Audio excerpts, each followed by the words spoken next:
আশ্চর্যের বিষয় হচ্ছে বাংলাদেশিরা কাতারে এক রেমিটেন্স যোদ্ধা হিসেবে ট্রলার এবং ট্রেলার এই গাড়িগুলির টায়ার চেঞ্জ করে থাকে। যখন তাদের আধুনিক পদ্ধতি এবং আধুনিক পদ্ধতি অনুসারে এই টায়ারগুলো চেঞ্জ করে থাকে।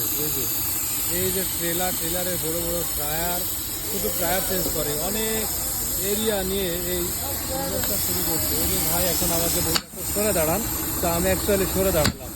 কীভাবে তার আধুনিক আধুনিক আমিল যুগের পদ্ধতির মাধ্যমে এই টায়ারটা চেঞ্জ করবে। এটা হচ্ছে ছোট 3 টনের। আর এই যে বড় গাড়ির যে টায়ার চেঞ্জ করে, ওই যে অন্যরকম সিস্টেমে দেখেন কীভাবে টায়ার চেঞ্জ করছে এখানে।